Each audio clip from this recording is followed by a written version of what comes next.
الحمدللہ وحدہ واشہد ان لا الہ الا اللہ وحدہ لا شریک لہ واشہد ان محمدا عبدہ ورسولہ اما بعد۔ ناظرین، ہم بات کر رہے ہیں میراث میں عورتوں کے حقوق پر۔ اس موضوع کے تحت گزشتہ دروس میں بہت ساری باتیں آپ کے سامنے آ چکی ہیں۔ آج ہم انشاءاللہ بات کریں گے کہ اگر ہم میراث میں خواتین کو ان کے حقوق دیں گے تو اس عمل پر ہمیں کیا فائدہ ہو سکتا ہے، یعنی میراث میں عورتوں کو ان کا حق دینے کے پیچھے فوائد کیا ہیں، اس پر آج کے درس میں انشاءاللہ ہم بات کریں گے۔ تو سب سے پہلا فائدہ، سب سے بڑا فائدہ یہ کہ اگر ہم اسلامی نظام میراث پر عمل کریں گے اور جس کا جو حق ہے ان کو دیں گے، اسی طرح عورتوں کا جو حق ہے ان کو دیں گے، تو اس عمل پر اللہ رب العالمین نے جنت کا وعدہ کیا ہے۔ چنانچہ سورہ نساء میں جہاں اللہ رب العالمین نے میراث کے احکام اور میراث کے مسائل بیان فرمائے ہیں، وہاں اللہ رب العالمین میراث کے مسائل بیان کرنے کے بعد فرماتا ہے تِلْکَ حدود اللہ، اور آگے اللہ فرماتا ہے وَمَن یُطِعِ اللَّهَ وَرَسُولَهُ، کہ جو اللہ اس کے رسول کی اطاعت کرے گا، یعنی میراث کے سلسلے میں اللہ اور اس کے رسول صلی اللہ علیہ وسلم نے جو کچھ بتایا ہے اس پر عمل کرے گا تو اللہ رب العالمین اس کا ثواب کیا بتلا رہا ہے؟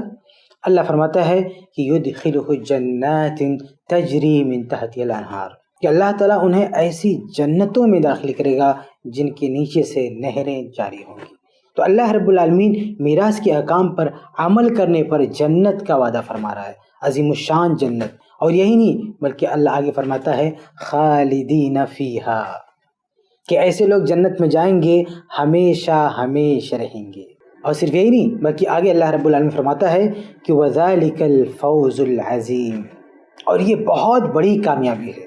لیکن آدمی جب شیطان کے بہکاوے میں آتا ہے تو وہ کامیابی اسی کو سمجھتا ہے کہ ہم کس کو ٹھگ لیں، کس کا پیسہ ہم اپنی جیب میں کر لیں، یہی ہماری بہت بڑی کامیابی ہے، اسی میں ہمارا بہت بھلا ہو جائے گا۔ لیکن اللہ کہتا ہے یہ بڑی کامیابی نہیں ہے، بڑی کامیابی یہ ہے کہ مرنے کے بعد تمہیں جنت مل جائے اور ہمیشہ ہمیشہ کے لیے یہ جنت تمہارا ٹھکانہ بن جائے۔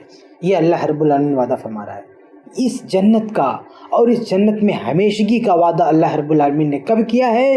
میراث سے متعلق اللہ کے بتائے ہوئے اور اللہ کے رسول کے بتائے ہوئے احکامات پر عمل کریں گے تو اس پر اللہ رب العالمین نے اس جنت کا وعدہ کیا ہے اور اس میں ہمیشہ ہمیش رکھنے کے لیے وعدہ کیا ہے، اور اسی کے ساتھ اسے بہت بڑی کامیابی قرار دیا ہے۔ یہ تو اللہ کی بات ہوئی، قرآن کی بات ہوئی۔ اگر ہم احادیث میں دیکھیں تو ایک حدیث میں بھی ہمیں اشارہ ملتا ہے کہ میراث کے احکام پر عمل کریں گے، یعنی عورتوں کو ان کے حقوق دیں گے، بیٹیوں کو، بہنوں کو ان کے حقوق دیں گے تو اللہ کے نبی صلی اللہ علیہ وسلم نے بھی جنت کا وعدہ کیا ہے، جنت کی بشارت دی ہے۔ وہ حدیث مسند احمد کی ہے، ابو سعید خدری رضی اللہ عنہ حدیث کے راوی ہیں، کہتے ہیں کہ اللہ کے رسول صلی اللہ علیہ وسلم فرمایا لا یکون لأحد ثلاث بنات او ثلاث اخوات او بنتان او اختان۔ اللہ کے نبی صلی اللہ علیہ وسلم فرماتے ہیں کہ کسی شخص کی 3 لڑکیاں ہوں یا 3 بہنیں ہوں یا 2 لڑکیاں ہوں اور 2 بہنیں ہوں، فَيَتَّقِ اللَّهَ فِيهِنَّ وَيُحْسِنُ إِلَيْهِنَّ إِلَّا دَخَلَ الْجَنَّةَ، اور وہ شخص ان بیٹیوں کے بارے میں اور ان بہنوں کے بارے میں اللہ سے ڈرے، یعنی کسی باپ کی بیٹیاں ہوں تو ان بیٹیوں کے ساتھ ناانصافی نہ کرے، اگر اپنے بیٹیوں کو کچھ دے رہا ہے تو بیٹیوں کو بھی دے، ان کے ساتھ انصاف کرے۔ اور اسی طرح سے کسی شخص کی بہنیں ہیں تو ان بہنوں کے ساتھ انصاف کرے، یعنی ان کے ساتھ ظلم نہ کرے، ان کا کوئی حق ہے تو مارے نہ۔ اگر ایسا کوئی کرے گا تو اللہ کے نبی صلی اللہ علیہ وسلم بشارت کیا دے رہے ہیں؟ دخل الجنہ، وہ شخص جنت میں داخل ہوگا۔ تو مسند احمد کی اس حدیث سے بھی پتہ چلتا ہے کہ اگر ایک شخص اپنی بہن کے بارے میں اللہ سے ڈرے، یعنی اپنی بہن کے حقوق کو دے، تو اس بات میں میراث کا مسئلہ بھی آ گیا کہ میراث کے سلسلے میں اللہ سے ڈرتے ہوئے اپنی بہن کے حقوق کو غصب نہ کرے بلکہ اپنی بہن کے حقوق کو دے ڈالے، تو اس کے اس عمل پر بھی اس حدیث کی روشنی میں اس کے لیے جنت کی بشارت ہے۔ تو اس طرح سے قرآن کی آیت ہم دیکھیں، اللہ کے نبی صلی اللہ علیہ وسلم کی حدیث دیکھیں تو قرآن کی آیت کی روشنی میں، اللہ کے نبی صلی اللہ علیہ وسلم کی حدیث کی روشنی میں، دونوں کی روشنی میں ایک بہت بڑا فائدہ جو ہمارے سامنے نظر آتا ہے میراث کے احکام پر عمل کرنے کا، عورتوں کو ان کا حق دلانے کا، وہ یہ کہ اللہ اس کے رسول کی طرف سے اس عمل پر جنت کا وعدہ ہے۔ آگے بڑھتے ہیں۔ میراث میں عورتوں کو ان کا حق دینے کا دوسرا بڑا فائدہ یہ ہے کہ اس سے مسلمانوں کی اقتصادی حالت، معاشی حالت بہتر ہوگی، اچھی ہوگی۔ ہم سب کو معلوم ہونا چاہیے کہ اللہ رب العالمین نے مسلمانوں کی اقتصادی معاشی حالت کی بہتری کے لیے 2 نظام دیا ہے، اور بہت ہی بہترین نظام دیا ہے۔ ایک زکوٰۃ کا اور دوسرا میراث کا۔ زکوٰۃ کے سلسلے میں اللہ رب العالمین کا فرمان یہ ہے کہ اگر کسی کو متعینہ مقدار میں مال عطا ہوتا ہے اللہ کی طرف سے، تو اس کا ایک نظام بنایا گیا ہے اللہ اس کے رسول کی طرف سے کہ ایک خاص مقدار میں اس کو مال سالانہ ادا کرنا ہوگا۔ اور اسی طرح سے میراث کے بارے میں اللہ رب العالمین کا قانون ہے، جو آپ کے سامنے باتیں بہت ساری آ چکی ہیں، کہ اگر کسی کے پاس بہت سارا مال ہے، اس نے کما لیا، وہ مر رہا ہے، تو اب یہ ایک شخص کا مال اللہ تعالیٰ اس کے بہت سارے رشتہ داروں میں تقسیم کرتا ہے۔ تو اس کا فائدہ یہ ہوتا ہے زکوٰۃ کا اور میراث کا، اس دونوں نظام کا ایک بہت بڑا فائدہ یہ ہوتا ہے کہ جس معاشرے میں، جس سماج میں یہ دونوں نظام رائج ہوتا ہے، اس سماج سے غریبی ختم ہو جاتی ہے، اس سماج سے غربت ختم ہو جاتی ہے، اس سماج میں پیسوں کا، دولت کا توازن برقرار رہتا ہے۔ ایسا نہیں ہوتا ہے کہ کوئی بہت بڑا امیر ہو اور کوئی ہمیشہ غریبی میں مرتا رہے۔ دیکھیے، جس سماج میں سودی نظام ہوتا ہے، جہاں سودی کاروبار ہوتے ہیں، جہاں لوگ سودی لین دین کرتے ہیں، ایسے سماج میں آپ دیکھیں گے تو کیا نظر آئے گا؟ کوئی آدمی بڑے سے بڑا ہوگا، امیر بنتا چلا جائے گا، اور غریب بنتا جائے گا۔ یعنی جس کے پاس پیسہ ہے اس کے پاس اور پیسہ آئے گا، اور جس کے پاس پیسہ نہیں ہے اس کا اور پیسہ کم ہوگا۔ یہ نتیجہ ہوتا ہے سودی نظام کا۔ جس معاشرے میں بھی سودی نظام ہوگا، وہاں بڑا آدمی اور بڑا بنے گا اور چھوٹا آدمی اور چھوٹا بنتا جائے گا۔ لیکن جہاں اسلامی نظام ہو، زکوٰۃ کا نظام ہو اور میراث کا نظام ہو، تو یہاں پر مال ایک آدمی کے پاس جمع نہیں ہو پاتا بلکہ بٹ جاتا ہے۔ زکوٰۃ کی شکل میں اللہ بڑے سے بڑے مالدار آدمی کا مال بٹوا دیتا ہے، اور اسی طرح سے میراث کے ذریعے بھی اللہ رب العالمین بڑے سے بڑے شخص کی دولت کو بٹوا دیتا ہے۔ تو اس دونوں نظام سے، زکوٰۃ اور میراث سے، ایک بہت بڑا فائدہ ہوتا ہے کہ مسلمانوں کی معاشی حالت بہتر ہو جاتی ہے، کیونکہ اسلام میں یہ نہیں پسند کیا گیا ہے کہ ایک ہی آدمی ساری دولت پر قبضہ کر لے اور دولت اس کے پاس اکٹھا جمع ہو جائے اور دوسرے لوگ محروم رہیں۔ اس سلسلے میں قرآن اور حدیث دونوں میں اشارے ملتے ہیں۔ چنانچہ قرآن میں آپ دیکھیں، اللہ رب العالمین سورہ حشر آیت 7 میں فرماتا ہے، یہ زکوٰۃ وغیرہ کے سلسلے میں فرماتا ہے کہ لا یکون دولۃ بین الاغنیاء منکم، کہ اللہ نہیں چاہتا ہے کہ دولت اور مال، پیسہ مالداروں کے بیچ میں جمع ہو کر رہ جائے اور غریبوں کو نہ ملے۔ یہ قرآن کی آیت ہے۔ اور آپ صحیح بخاری کی حدیث دیکھیں تو اللہ کے نبی صلی اللہ علیہ وسلم نے زکوٰۃ کا فائدہ یہ بتایا ہے، تؤخذ من اغنیائہم وترد علی فقرائہم، کہ مالداروں سے زکوٰۃ لی جائے گی اور غریبوں کو لوٹا دی جائے گی، غریبوں کو دے دیا جائے گا۔ تو دیکھیے، اسلام کا جو یہ نظام ہے، معاشی نظام، اس میں مالدار جن کے پاس بہت زیادہ پیسہ آ جاتا ہے، اللہ ان کو یہ حکم دیتا ہے، ان کے لیے ایسا نظام بناتا ہے کہ ان کا پیسہ اور لوگوں میں بٹتا رہے۔ اللہ رب العالمین کسی کو بہت زیادہ پیسہ اس لیے نہیں دیتا ہے کہ وہی سب پر قبضہ کر کے بیٹھ جائے، بلکہ وہ ایک طرح سے قوم کا خادم ہوتا ہے، ایک طرح سے خدمتگار ہوتا ہے۔ یعنی وہ محنت کر کے بہت سارے پیسے کماتا ہے، لیکن اب اس کی ذمہ داری بنتی ہے کہ وہ قوم کی حفاظت کرے اور قوم کے غریبوں پر نظر عنایت کرے اور ان تک بھی پیسے پہنچائے۔ تو یہ جو نظام ہے اسلام کا، زکوٰۃ کا نظام یا میراث کے نظام، ان دونوں پر عمل ہو تو مسلمانوں کی بیچ سے غریبی ختم ہو جائے، وہ خوشحال ہو جائیں۔ میراث پر عمل کریں گے، عورتوں کو ان کے حقوق دیں گے، تو اس کا ایک تیسرا بہت بڑا فائدہ یہ ہوگا کہ ہمارے معاشرے سے جہیز کی لعنت کا خاتمہ ہو سکتا ہے۔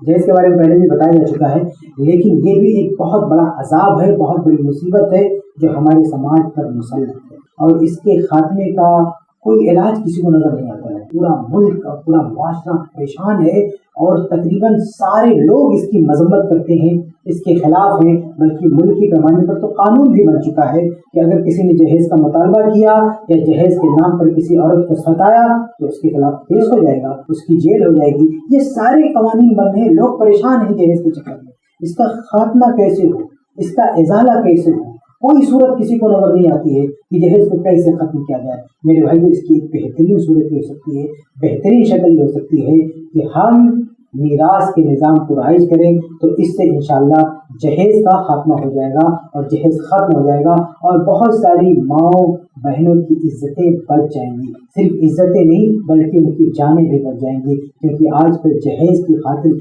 کتنے لوگوں کی جانیں ہلاک کر دی جاتی ہیں, کتنی لڑکیوں کو جلا دیا جاتا ہے, کتنے لڑکوں کو جان سے مار دیا جاتا ہے. تو جان مال کا تحفظ بھی ہو جائے گا اگر ہم اس سسٹم کو ختم کر سکیں جہیز کو. تو اس کو ختم کرنے کے لیے جو چیز بہت بڑا کردار ادا کر سکتی ہے وہ نظام میراث پر عمل ہے. اگر مسلمان اس پر عمل کریں تو ان کے سماج سے جہیز کی لعنت ختم ہو سکتی ہے. اگر انہوں نے ایسا عمل کر کے دکھا دیا, جہیز کو ختم کر کے دکھا دیا, تو کوئی وجہ نہیں کہ دوسری قومیں بھی ان کے اس عمل کی کاپی کریں, اس پر عمل کریں, بلکہ اسی کے ذریعے سے وہ اسلام کے بھی قریب آئیں, اسلام کے بارے میں بھی اچھا خیال رکھیں. یہ کتنا بہترین نظام ہے کہ اس میں ایسی کوئی جہیز وغیرہ کی لعنت نہیں ہے. آج ہمارے معاشرے میں لڑکیوں کی شادیاں جلدی نہیں ہو رہی ہیں. لڑکیاں اپنی جوانی کی عمر کراس کر رہی ہیں, وہ 30 سال کی ہو رہی ہیں, 30 سال سے بھی اوپر کی ہو رہی ہیں, لیکن پھر بھی ان کی شادی نہیں ہو رہی ہے. لیکن اگر ان کے ساتھ مال جڑ جائے, اگر ان کے ساتھ وراثت کا کنیکشن جوڑ دیا جائے تو میرے بھائیوں بہت ساری لڑکیوں کی شادی آسانی سے ہو سکتی ہے, بہت بڑا مسئلہ حل ہو سکتا ہے. تو یہ تیسرا فائدہ ہے اسلامی نظامی میراث پر عمل کرنے کا کہ اس کے ذریعے انشاءاللہ جہیز کی لعنت بھی ختم ہو جائے گی. آگے بڑھتے ہیں.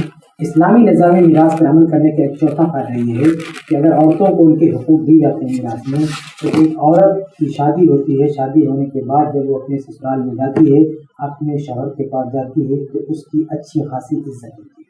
شوہر کی نظر میں اس کی عزت ہوتی ہے, سسرال میں سب کی نظر میں اس کی عزت ہوتی ہے. وجہ یہ ہے کہ اس کا تعلق وراثت سے جڑا ہوا ہے, وہ اپنے باپ کے مال سے کنیکٹ ہے. تو اس حوالے سے بھی اس کی ایک عزت ہوتی ہے, اس کا ایک احترام ہوتا ہے, خود شوہر اس کا احترام کرتا ہے اور ہر کوئی اس کی عزت کرتا ہے. لیکن چونکہ آج ایک عورت اپنے ماں باپ سے بالکل کٹ کر اپنے شوہر کے پاس آتی ہے, اس کا ایک بھیانک انجام یہ ہوتا ہے کہ وہ عورت اپنے شوہر کے گھر غلام سمجھی جاتی ہے, نوکرانی سمجھی جاتی ہے. شوہر, اس کے شوہر کے ماں باپ یعنی اس کے ساس سسر اس کو نوکرانی سمجھتے ہیں اور اس کو بالکل نوکرانی غلام باندھی کی طرف سے کام کرواتے ہیں. اس کی کوئی عزت نہیں ہوتی ہے, کیونکہ اس کے بارے میں تصور ہی ہوتا ہے کہ یہ اب کلی طور سے ہمارے گھر کی ہے, اب اس کا اپنے ماں باپ کے ساتھ کوئی تعلق نہیں. لیکن اگر یہ مال کا تعلق باقی رہے, اگر یہ وراثت کا تعلق باقی رہے, تو یہ جو ساس بہو کے جھگڑے ہیں یہ بھی ختم ہو جائیں گے. سسرال میں اس کو عزت ملے گی, شوہر کی نظر میں اس کو عزت ملے گی. آپ دیکھیں آج کل کی بیویاں اگر کچھ غلط کرتی ہیں اور شوہر غصہ ہوتا ہے تو غصے میں فوراً اس کو طلاق بول دیں گے. اس کی ایک وجہ یہ بھی ہے کیونکہ اس عورت کا تعلق مال سے نہیں ہے. اگر اس عورت کا تعلق مال سے ہو جائے, وراثت سے عورت کنیکٹ ہو جائے, تو آدمی جلدی طلاق بھی نہیں دے گا. یہ جو غصہ ہے نا, یہ جو بار بار طلاق دینے کے بعد کہتے ہیں غصے میں بول دیا, غصے میں بول دیا, یہ غصہ اچھی طرح کنٹرول ہو جائے گا. اگر عورت کو اس کا حصہ ملنے لگے تو آدمی کا دماغ ٹھکانے آ جائے گا, پھر وہ طلاق نہیں دے گا.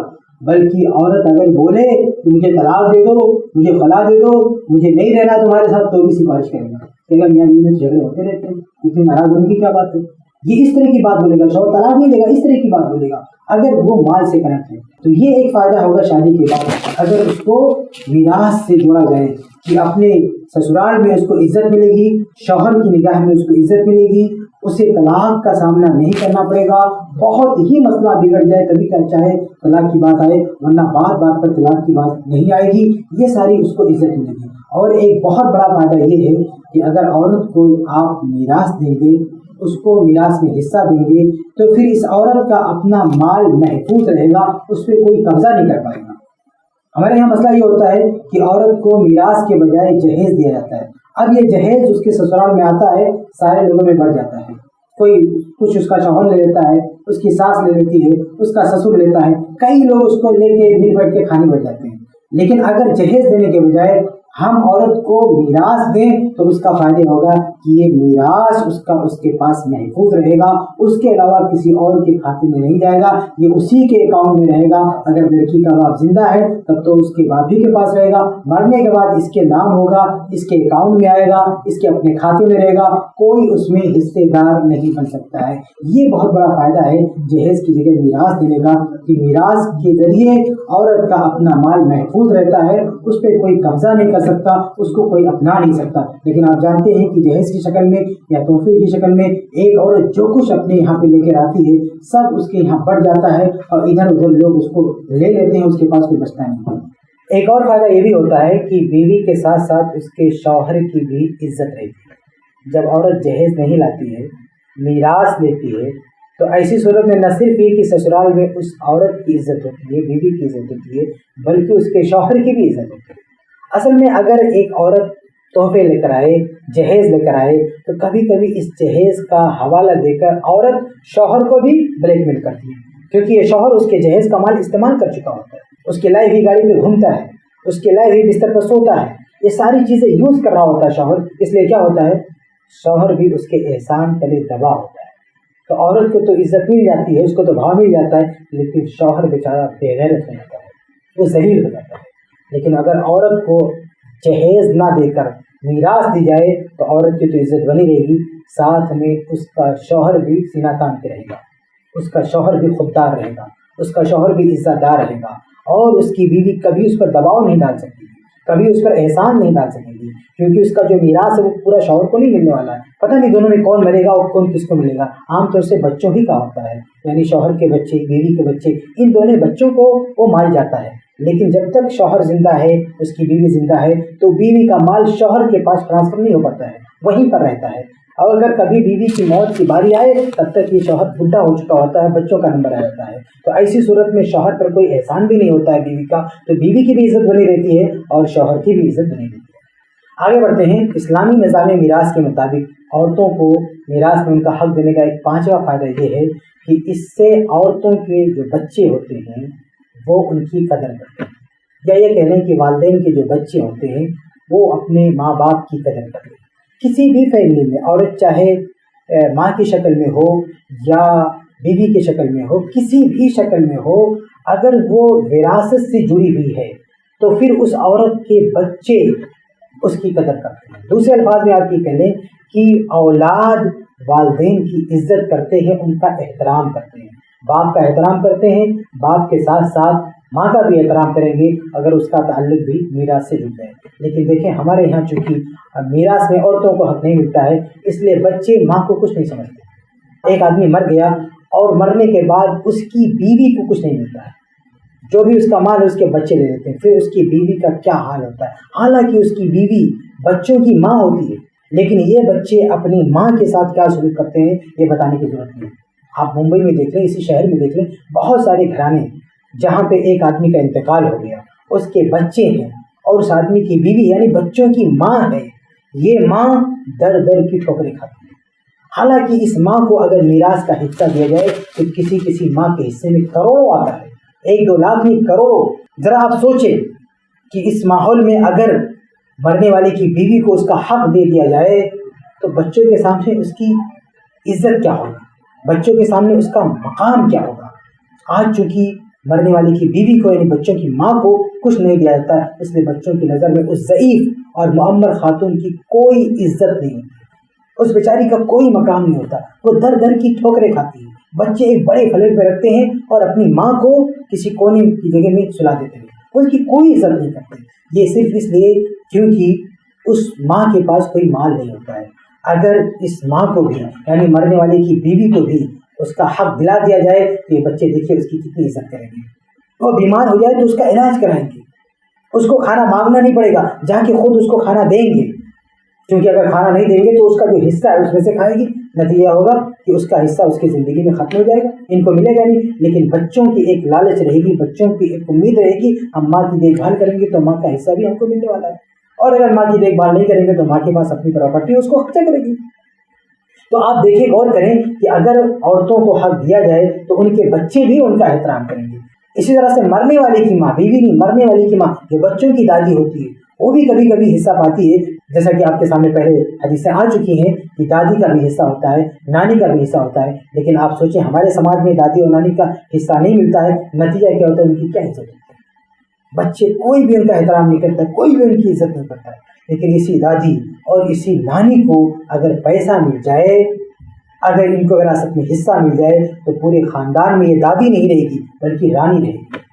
یہ گھر کی نوکرانی نہیں بنے گی بلکہ رانی بن کر گھر پر راج کرے گی۔ لیکن آج ان عورتوں کو، گھر کی ضعیف خواتین کو جو کہ وراثت میں حصہ نہیں ملتا ہے، اس لیے ان کی حیثیت ہمارے گھروں میں نوکرانی کی ہوتی ہے۔ وہ ہمارے بچوں کے پیشہ پیخانہ صاف کرتے ہیں، ہم نے ان کو دایا بنا کے رکھا ہے، لیکن اگر ان کو ان کا حصہ مل جائے تو وہ نوکرانی نہیں رہیں گی بلکہ رانی بن کر راج کریں گی۔ خلاصہ کلام یہ کہ اگر ہم اسلامی نظام میراث پر عمل کرتے ہوئے خواتین کو ان کے حقوق دیں تو اس کے بہت سارے فائدے ہوں گے، دنیا میں بھی اور آخرت میں بھی۔ اللہ سے دعا ہے کہ اللہ تعالیٰ ہم سب کو اسلامی نظام میراث پر عمل کرنے کی توفیق عطا فرمائے تاکہ دنیا میں بھی ہمیں اس کا فائدہ ملے اور مرنے کے بعد بھی اس کا فائدہ ملے۔ آمین رب العالمین۔